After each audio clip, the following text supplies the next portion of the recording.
안 교수의 바깥세상 톡톡입니다. BBC에 이런 내용이 글이 실렸습니다. 만약에 대만이 중국으로부터 공격을 받으면은 미국은 대만을 방어하기 위하여 군대를 파견할 것이다. 당연한 이야기입니다. 왜냐하면 1979년에 미국이 야속하게 대만하고 국교를 단절하지 않았습니까? 그러니까 대만에 대해서 좀 미안하니까 대만 관계법이라는 걸 만들었어요. 이 내용을 보면은 대만의 안보가 위협을 받으면은 미국은 개입하겠다. 뭐 적절한 대응 조치를 취했다. 그런데 이게 뭐 말이 점잖게 대만 관계법이지 사실은 뭐 준 군사동맹 비슷하거든요. 미국의 헤리티지 연구소 그러면 굉장히 보수적인 연구소입니다. 워싱턴에 싱크탱크가 많이 있는데 예를 들어서 브루킹스는 굉장히 프로그레시브, 우리말로 하면 진보적인 성향인데 헤리티지 연구소에 아주 굉장히 보수 농객인 리 에드워드가 대만의 독립을 위해서는 미국이 반드시 군사적으로 도와줘야 된다. 이런 식으로 아주 강하게 이야기를 했죠. 근데 사실 이 배경을 보면은 중국은 이미 후진타오 때 대만을 무력 침공할 법적인 근거를 맹글어 놨습니다.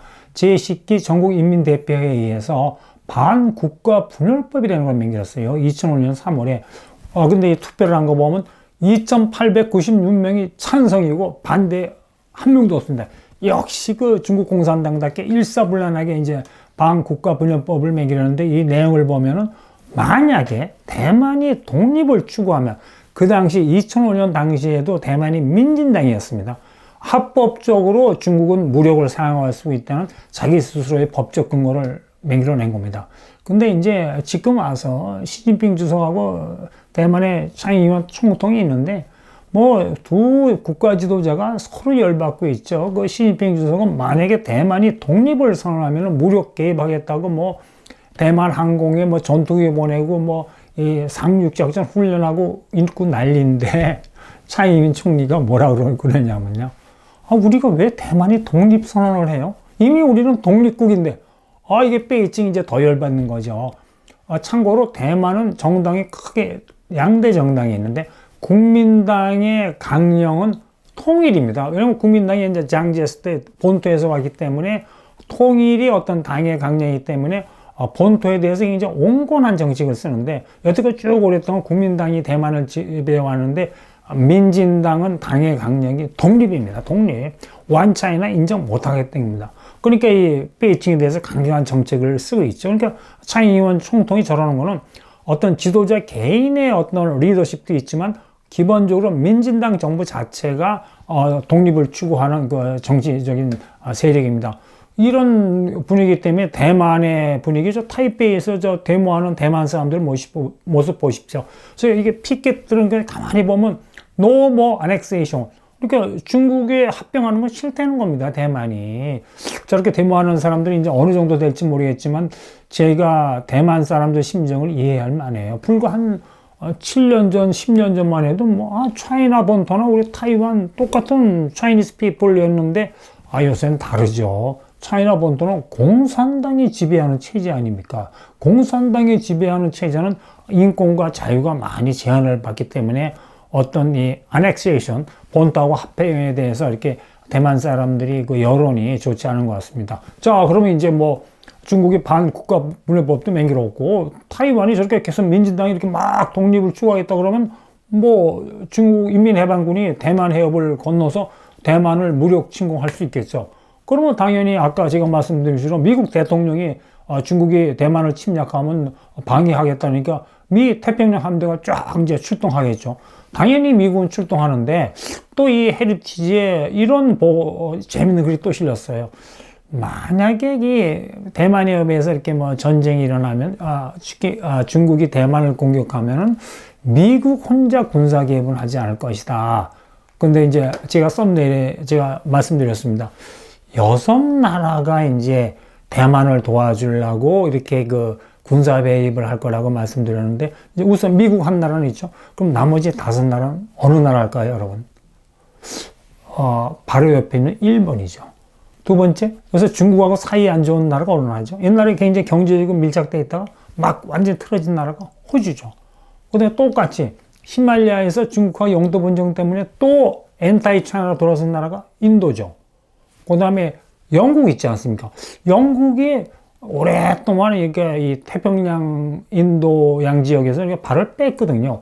근데 브렉시트, 그러니까 유럽연합에서 탈퇴하고 나서 점점점 인도 태평양 쪽으로 이렇게 경제적으로나 군사적으로 진출하려고 그런 성향이 있습니다.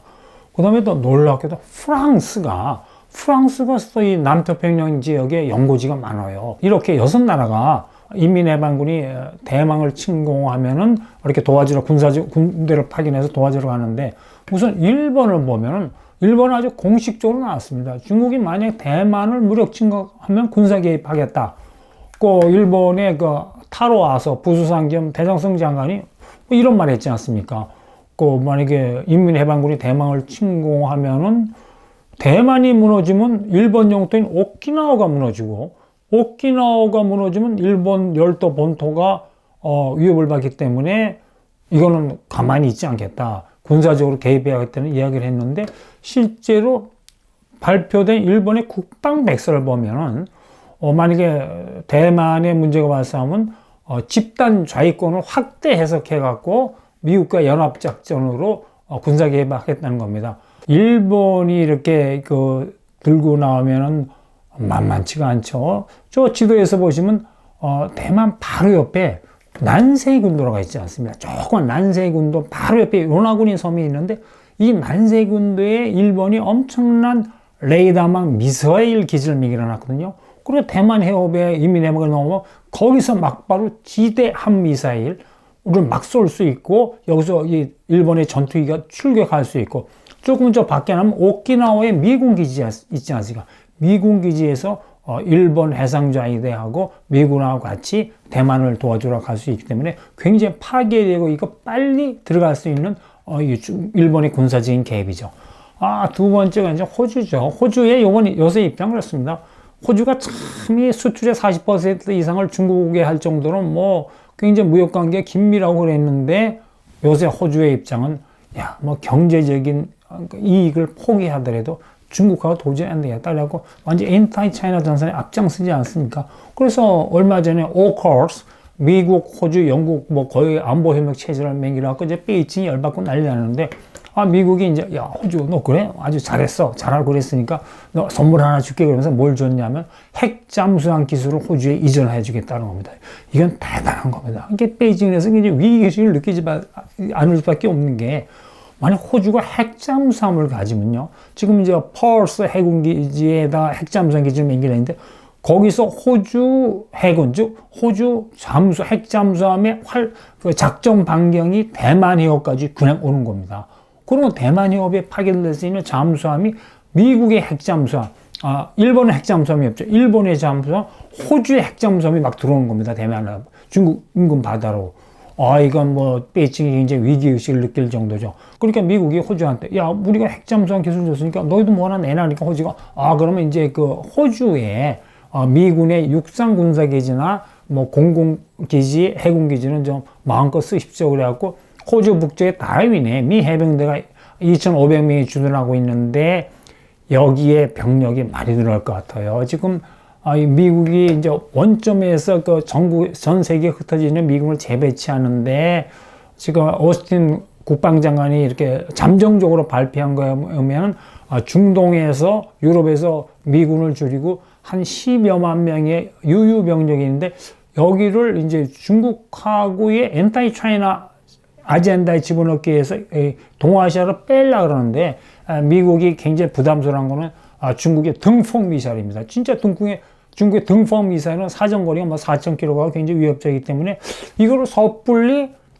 한국이나 일본에 갖다 놓으면 등폭 미사일 사정거리 가니까 4,000km 밖에 있는 나라가 어디니까 호주예요. 만약에 대만이 무슨 일이 벌어지면 호주가 적극적으로 미국하고 같이 이렇게 대만 쪽으로 군사적인 개입을 할 것 같습니다.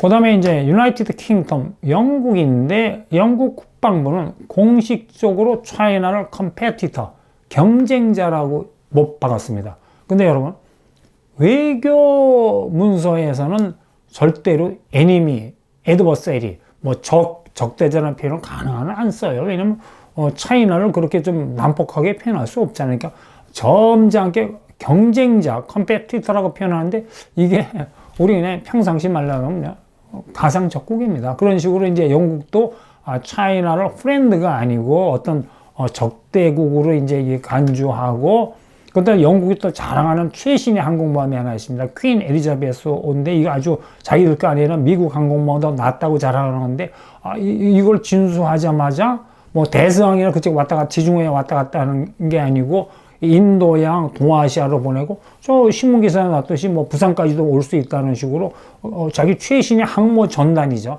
이 퀸 엘리자베스 항공모함 한 척이 아니고 어떤 구축함 함대를 남중국해로 계속 보내고 있어요. 그리고 아까 말씀드린 식으로 오커스, 호주하고 미국하고도 이제 거의 안보협력 체제를 얘기하고 뭐 정기적으로 이 동아시아 인도양에서 군사훈련을 하고 특히 일본, 미국하고도 연합 군사훈련을 하고 있으니까 뭐 당연히 대만이 무슨 일이 벌어지면 미군 따라서 영국도 같이 들어가죠. 역사적으로 뭐 영국하고 그 미국은 완전 군사 동맹 아닙니까? 1차 대전, 2차 대전 긴밀한 어떤 협력 관계에 있는 나라죠.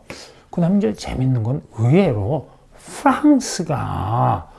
프랑스는 저희가 뭐 이제 차이나와 가까운 줄 알고 뭐 이 동아시아로부터 그냥 멀리 떨어진 나라고 생각하는데 정치적으로 대만을 지지하고 있어요. 프랑스가. 그러면서 이 반중국가 연합 군사훈련을 하고 있습니다. 저 사진은 이제 금년 5월에 아크 21이라고 일본 근처에서 미국, 프랑스, 호주, 그 다음에 일본 해군이 연합 해상 훈련을 하는 겁니다. 각종 배가 있는데 여기에 프랑스가 상륙 강습함, 저 사진에 보이는 큰 배고 옆에 있는 조금 배 프리게이트 함을 파견했고 거기다 프랑스 해병대도 같이 보내갖고 그 일본의 해병대하고 같이 이렇게 뭐 빼앗긴 섬을 탄환하는 훈련도 하고 막 그렇습니다. 근데 이제 재밌는 게요. 프랑스가 남태평양에 자기 해외 영토가 있어요. 여러분, 뉴 칼레도니아나 있으니까. 그 다음에 이제 프렌치 폴리네시아가 프랑스 해외 영토래요. 그리고 또 재밌는 거는 저기 사진에 보이는 사람은 장 마르튜 레이 해군소장인데 요번에 그 기동함대의 사령관인데 이 사람 공식 명칭이 프랑스령 폴리네시아 사령관입니다.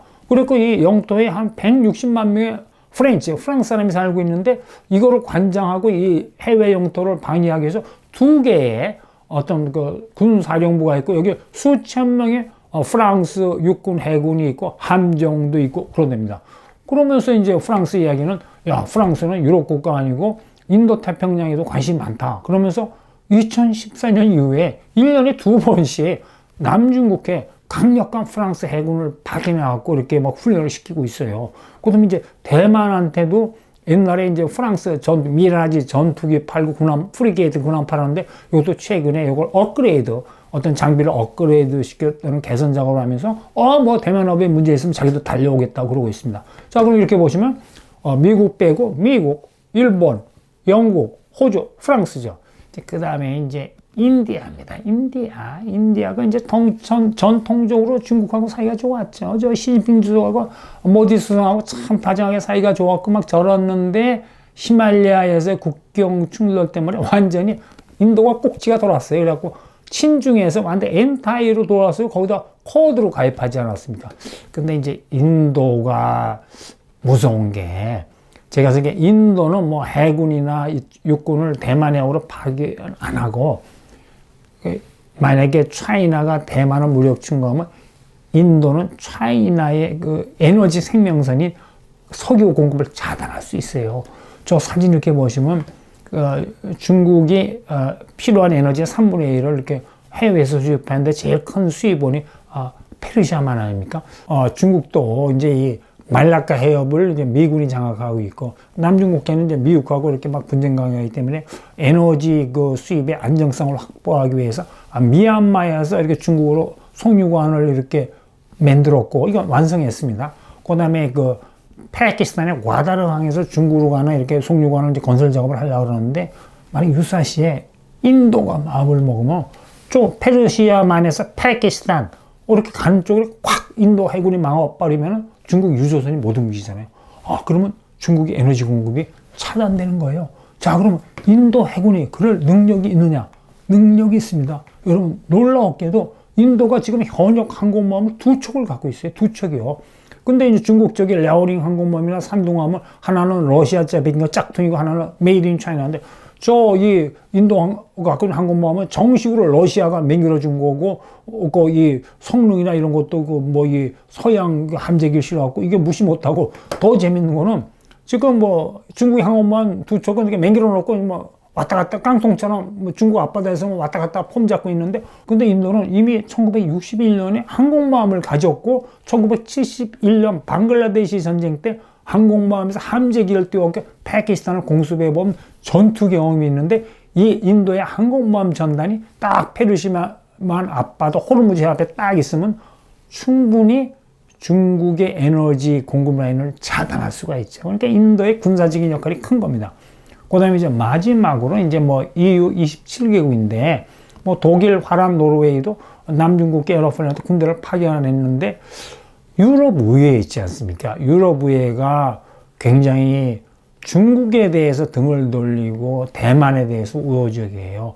그 뭐 거의 다 된 그 중국하고 EU 간의 투자 협정을 유럽 의회가 지금 깔아뭉개지 않았습니까? 근데 최근에 유럽 의회가 무슨 말 하냐면 야 뭐 차이나하고 하지 말고 인권 탄압하 그러니까 대만하고 양자 투자 협정하자 이런 식으로 EU도 그 이 대만을 그 지지하는데 이유는 단지 이유는 군대가 없으니까 군사적이 아니고 외교적, 경제적으로 도와주겠죠. 자, 그럼 여기까지 얘기하면 뭐 중국이 뭐 이렇게 무력 침공하더라도 뭐 대만은 100% 안전하다. 뭐 6개국이 뭐 도와줄 거 아니냐. 그런데 현실적으로는 안 그렇죠. 중국 인민해방군이 장군이 그러지 않습니까?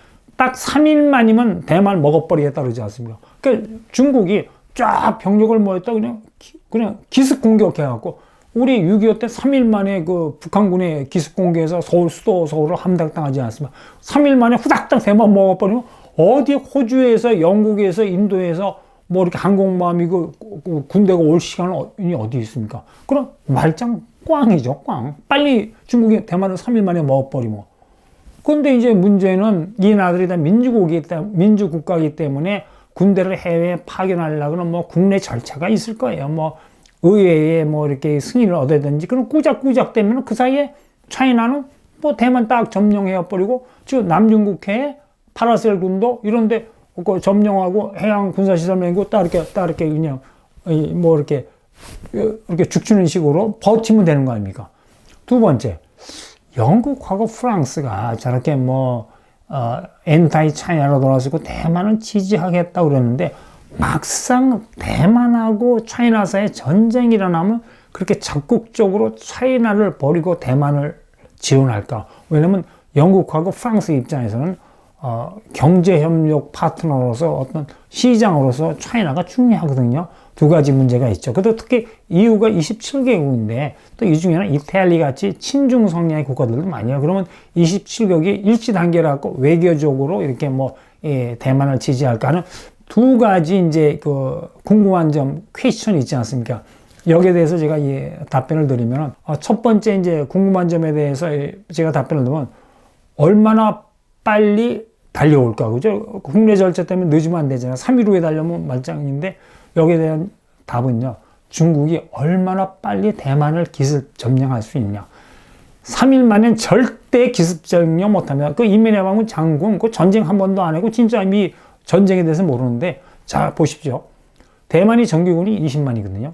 20만인데 최소한도 뭐 이렇게 이걸 기습전 3일 만에 기습 점령하려면 인민해방군 20만이 대만 해협을 건너가야 돼요. 그런데 그 노르만디 상륙작전이 있지 않습니까? 2차 대전 때. 그때 25만 연합군이 도보해협을 건너가는데 5천 척의 각종 뭐 구축함, 보급선, 뭐 수송선이 필요했다면 자 보십시오. 그럼 20만의 인민해방군이 대만 해협을 건너가려면 적어도 2천 내지 3천 쪽의 각종 배가 필요하잖아요. 그러면 중국의 입장에서는 병력은 몰래 밤에 이렇게 열차로 이동시켜갖고 몰래 모아갖고 숨길 수도 있어요. 근데 문제는 배예요, 배. 중국 해군이 대만 맞은편에 있는 게 아니고 칭다오에도 있고 하이난성에도 있잖아요. 그러면 그 토지에 있는 배들을 다 이렇게 한 2,000쪽, 3,000쪽을 대만 맞은편에 있는 항구나 군사기지로 갖고 오면은 미국의 위성 감시 시스템, 레이더망 도청 안 나갈 수 없죠. 그럼 이미 배들이 이렇게 모이기 시작하면 미국은 그 사실을 알고 뭐 적게는 일주일 전, 빠르게는 한 달 전부터 미국이 알 거예요. 그러니까 빨리 동맹을 하고 이 조치를 취하죠. 그러니까 그렇게 대만 인민해방군 장군이 호언 장담하듯이 뭐 3일 만에 이렇게 먹어치우고 그건 안 될 겁니다. 두 번째, 자 그러면 거대한 중국 시장을 그럼 프랑스나 영국이 포기해야 되느냐? 근데 일단 인민해방군이 대만 해협을 건너서 대만을 무력 침공하면 차이나는 어차피 영국이나 프랑스가 포기해야 될 시장이에요. 잘 보십시오. 만약 중국이 무력으로 대만을 침공하면 국제사회가 제재를 하죠. 우선 미국이 가만히 있지 않을 거예요. 거의 제가 보기에 단교 수준까지 갈 겁니다. 미국하고 중국하고 만약에 뭐 싸움을 했고 단교를 하면은 모든 무역관계, 투자관계, 경제관계 완전 제로 베이스로 떨어지잖아요. 그러면 엄청나게 많은 미국 기업이 중국에 투자하고 미국이 많은 중국제품을 사는데 이게 올 수도 없다는 거예요. 그러면 중국은 과거 한국전쟁 때 한국에 잘못 군대를 보내갖고 설쳐대다가 유엔으로부터 침략자로 낙인 찍혀갖고 몇십 년 동안 주계장막에 갇혀서 헤매지 않았습니까? 그럼 중국은 다시 과거의 주계장막 속으로 들어가야 되니까 뭐 시장이고 뭐 영국이나 프랑스가 탐낼 시장이고 뭐고 없는 거죠. 이런 겁니다. 그러니까 제가 지금까지 말씀드린 걸 이렇게 요약을 하면은 대만에 대해서 중국이 무력 침공을 하면은 미국뿐만이 아니고 거의 모든 자유세계, 그중에서 이제 군사 강국 6개국이 같이 힘을 합쳐서 대만을 지원하기 때문에 중국이 생각하듯이 만만하게 어떤 대만의 무력 침공이 성공할 수는 없을 것이다. 그러면 이제 마지막으로 여러분하고 이제 말씀드리고 싶은 게, 야, 그러면 진짜 무력 침공을 할 것인가? 여기에 대해서는 제가 다음 기회에 말씀드리겠습니다. 감사합니다. 오늘 여기까지 하겠습니다. 여러분, 오늘 하루 원더풀 하십시오.